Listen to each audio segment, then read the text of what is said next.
Welcome to another special edition of Legends Live for the Last Dance pre-show.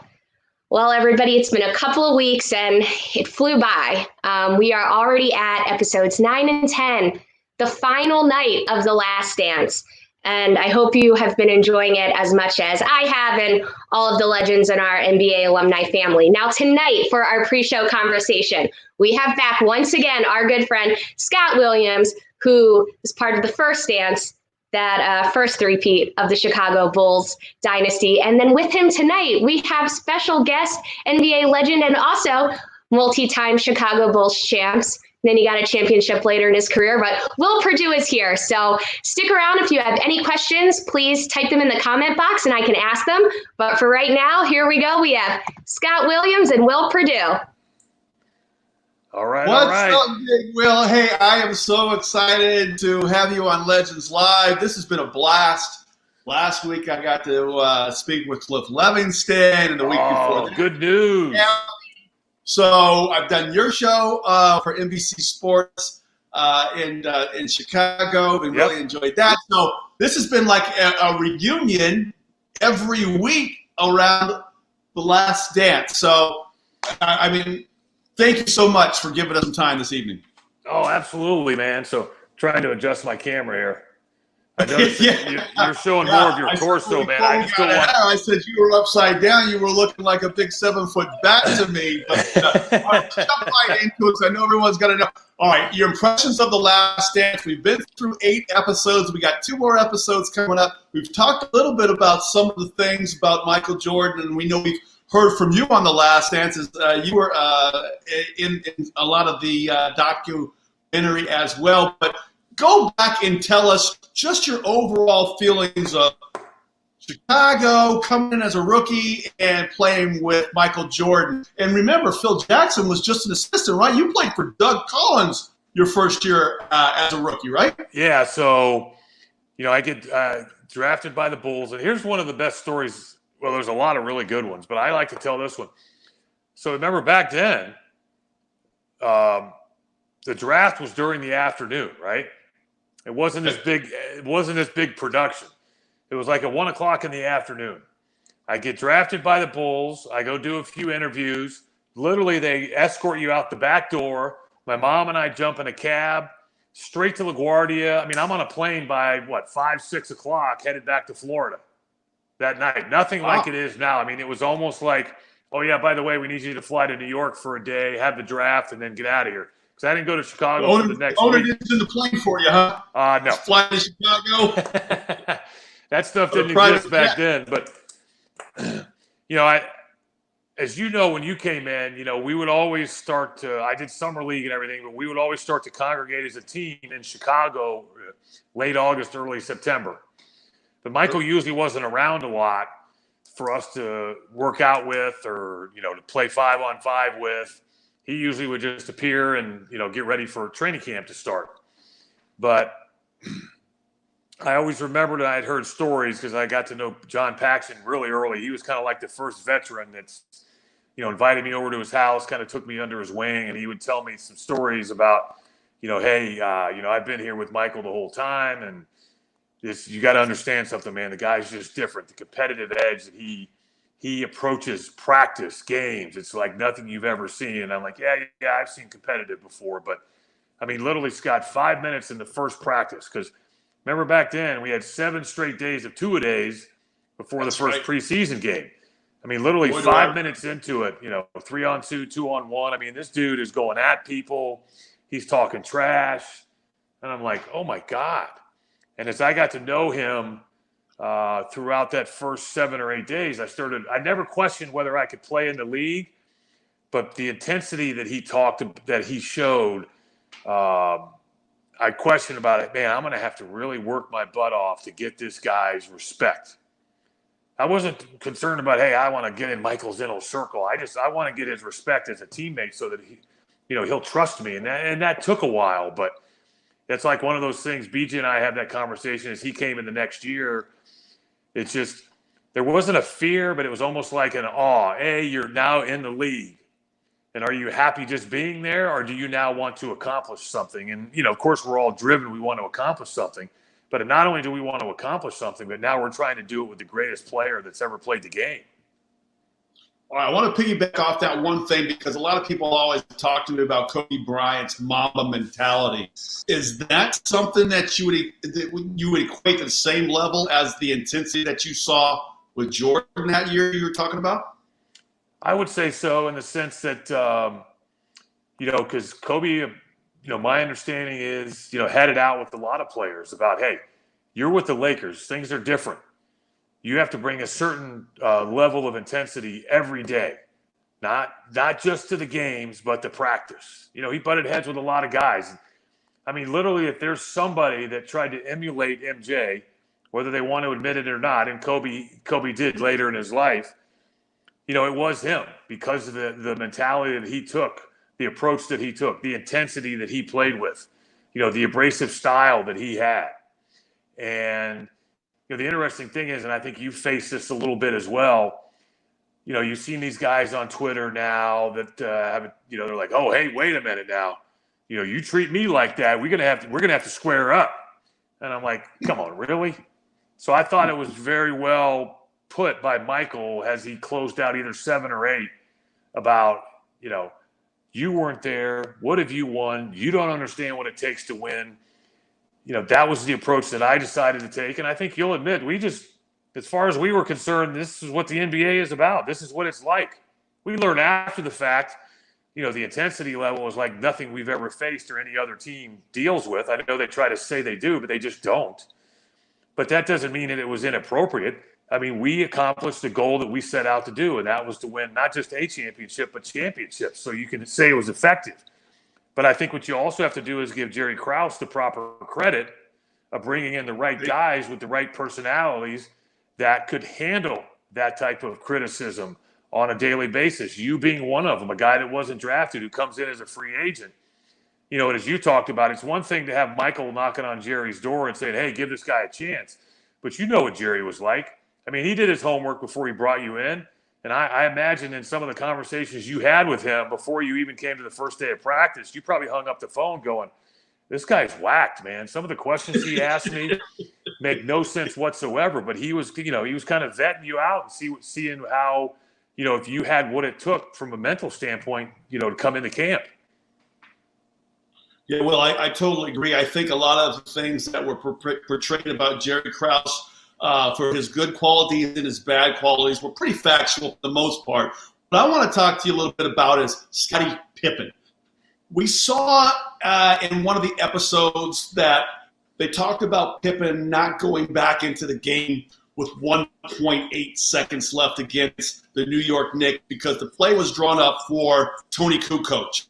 And they kind of skipped from Tony Kukoc making that shot forward to the Knicks knocking us off in 7 games. Right. And there was a big part in there that was missing. Tell us a little bit about that. Well, there were 2 things. One, Tony hits the shot. So there's basically 30 seconds of jubilation. But then once we get into the locker room, it's eerily quiet. You would actually, if somebody had not seen the game and they were just sitting in the locker room, they would have thought we lost. Because I think you'll agree with it. We just didn't know what to do, how to react. I mean, it even took Phil a minute to address the situation. And I thought, he did a nice job of gathering himself, said all the right things, even though he was very brief. And then really the star of the show there, the guy that really helped keep us together, because that whole situation, we could have crumbled there. Even though we won the game, that could have been the end of the series because of what happened. But Bill Cartwright gets up, and as you know, we used to call him the Teach. He was very quiet, didn't really say a lot, but when he did say things, they were always relevant. Says very few things, but what he does say are important. And he gave, I don't even know if I want to call it a speech, a presentation. It was almost like a life story in regards to, he went right at Scottie. He addressed the situation. it was almost like a parent. He scolded him for the things that he did, how he, put himself above his teammates. But yet the emotion that he showed, it was a lesson to me about the importance of the team itself. No one individual player is bigger than the team, depending on the situation. I mean, there couldn't have been a worse time for Scotty to decide to put himself above the team and not want to go in and play. But yet, one of the things that we always have said, I think Horace used the term the best. It was almost like Scotty went into the twilight zone for a minute. Luckily, we win the game. Bill talks, Phil talks. We kind of put our hands around what just happened. And then Scotty eventually apologizes. And because of the credit that he had built up as a teammate, kind of like at a bank, with interest, we were able to withdraw the credit, get it back to zero, get back on even keel, and then everybody saw the rest of the series. And then, I think we'll all agree that was not the Scottie Pippen that we knew, the guy that had been groomed by Michael, the guy that Michael had been directing a lot of his anger at. And, Scotty learned a lot. What happened there, we still don't know. And I'll ask you the same question to go back at you. When we watch The Last Dance, and Scotty, when he hesitates to answer that question, says, well, I don't know. I don't think I'd change a thing. I personally believe that's still pride talking instead of just stepping up and saying, hey, man, I made a mistake. Right. Luckily, that didn't, destroy the team. We're very fortunate, and I want to thank my teammates for standing behind me. I'd be interested to see what he had to say if it's just, we're having a little one-on-one in a closed room. I want to ask you if you were surprised and if you agree or disagree with what he said. Yeah, I was shocked. I did a radio interview for some people back in Chicago, and they asked me about that. I was like, what is he, a slow learner? Is he deaf? I don't understand why he would answer that question the same way, other than he wanted to show some machismo for the Tim Horn documentary. Because it was shocking to me that he said he would do the same thing. Because you're right, he could have torn us in 1,000 different pieces. And we were still down 2-1 at the time. Pip comes back, has a monster game 4. I mean, just a monster game 4 in Chicago Stadium. He's the reason why we win that game. And I don't think he does that if we don't have that kind of closure to the episode which you're talking about with Cartwright talking and Pippen apologizing. We were able to, like you said, draw on that credit and we move forward. If we don't go to game 5 and get a terrible call, terrible whistle, we won't go into that. I think we go back to the NBA Finals. But I want to move on because you talked about Phil Jackson briefly, and we've only seen snippets of Coach Jackson in the 10-part documentary. But I want to know who had more of an effect on your pro career, Phil Jackson or the veterans that you had in Cartwright, Paxson, and Jordan, making you the pro that you were to go on and play so long in the NBA and be a positive professional in all the teams that you were with? Because it was one thing just to stick in the league. It was another thing to be wanted on teams. Well, I mean, I think the best way to answer that is to say a little bit of all the above. The one thing I'll honestly admit is, Phil and I didn't always see eye to eye on things, and I spent a lot of time in his office having discussions that turned into arguments and disagreements. But I also learned a lot from him at the same time, from a professionalism standpoint, as you're talking about. But from the game aspect, I mean, it's really hard to tell people how much I learned from John Paxson. My locker was next to him at the old stadium. How much I learned from, spending endless hours with Bill Cartwright on the road, having dinner, having lunch at, what was that, Ada's Deli behind the multiplex there? Yeah. Where, after practice, Bill would always be like, hey, you want to go grab some lunch? And I learned, like, after the second or third time that meant, hey, I want you to buy my lunch. But it would always be, he would allow me to just kind of, pepper him with questions. And just because I didn't play a lot, I think, my rookie year, I think I played like a total of 184 minutes. So my education was visual more so than, actual playing. So I remember, sitting by Bill, watching film, talking to him at lunches, at dinners, on the plane about certain things, just trying to, be a sponge, and also on the bench during games. It's kind of interesting. Bill actually came to me and said, "Hey, do me a favor. Let me know when I come back to the bench, let me know how they're playing me. So when I go back out there, I know what I'm doing." Oh, so what are they doing on the weak side? So when he would come off, I'd be like, "Hey, they're looking to double from the top, or they're coming from the opposite big. If you get the ball in the elbow and in the triangle, they're dropping off. You can square up and shoot the jumper. They're giving it to you. There's the mid-range." So I tried to help him out, but that also was helping me out as well, kind of looking at the game, figuring things out. And it was just, I can't thank those guys enough, because they probably just felt like, hey, I didn't really do much. But, it was, and when you don't play a lot, you struggle with your confidence. But talking to those guys and having those guys in your ear and having those guys, get your back helps you out and helps you build some of that confidence, even though it's through them.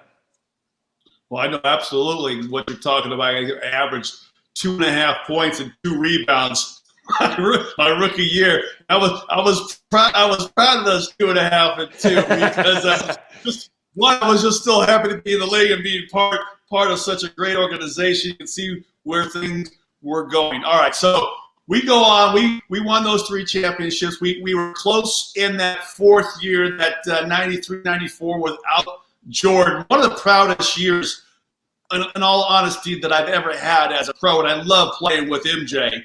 But that was a special group, because we had to have, I guess, just regroup on the fly there at the surprise announcement of his retirement. But let's move forward. Let's move forward now to the Last Dance.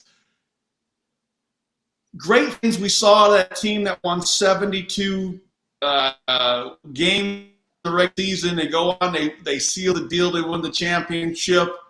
But one thing that I was always impressed with Michael Jordan was, one, he was a Carolina guy, but 2, he always seemed like he was always up for the task of meeting people's expectations, if not exceeding them, in every moment that he had on the floor. And I think the biggest one for me, when I wasn't a part of it, was the quote-unquote flu game. What do you take away from the flu game that you know about Michael Jordan and his approach to playing in that game and playing so well against the Utah Jazz in the NBA Finals? Well, it's either the flu game or the pizza game. Take your choice. When you What's the pizza game? So there's been a lot of stories out there about Tim Grover's trainer says he didn't have the flu. They ordered pizza. And when the pizza came, there was like 5 guys delivered the pizza. And Tim didn't feel comfortable about it, and he shared his thoughts with MJ, and MJ said, "Oh, don't worry about it." And apparently MJ was the only one that ate the pizza, and MJ was the only one that got sick. And he said, I did not know this. Yeah, he said at 2 a.m, the phone rings, and it's MJ in Utah. He felt like he got food poisoning, because he said, he answers the door, and there's 5, instead of one guy delivering a pizza, there's 5 guys standing there looking around like, hey. So that's what he says. He said it wasn't the flu. He said it was food poisoning, regardless of what it was. Okay. I think that just shows the competitive nature of Michael. Let's also throw this out there, Scott. How many practices in the time frame that we played with Michael do you remember him missing? In all honesty, Will, none. I honestly do not remember Cat ever sitting out a practice. I don't. I agree with you 100%, because he looked forward to those practices. Even if he'd been up till 5 o'clock in the morning playing cards the night before, I think he took a 30-minute cat nap and a shower, and he was ready to roll. But also think about this. From the time he got back from baseball, he didn't miss a single game. Not a single game. That's unbelievable. But that was Is that factual? I'm yes. going to do my homework after we get off this call. That's true. That's factual. For the 96, 97, 98 championships, he didn't miss a single game. And what I tell people is they forget 82 regular season games. Like you're anywhere between 17 to 20 playoff games.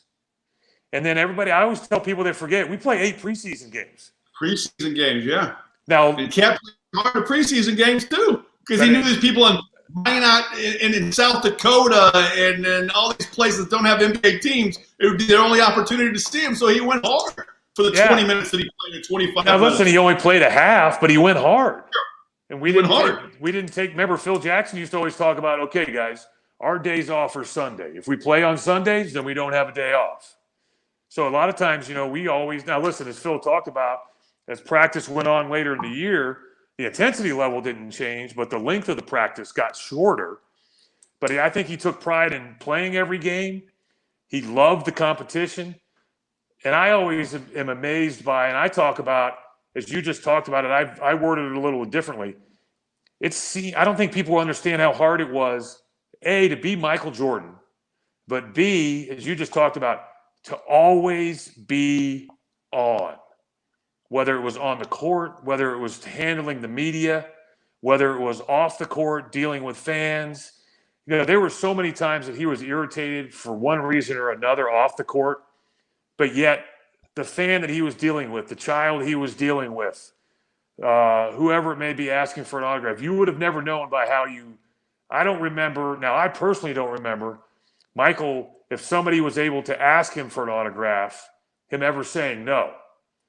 When people are 50 feet away and screaming, sign this, sign, he wouldn't do that. But if you actually got in front of him and you ran up and said, hey, can you sign this? I don't remember him ever saying no. I was amazed by how he handled himself.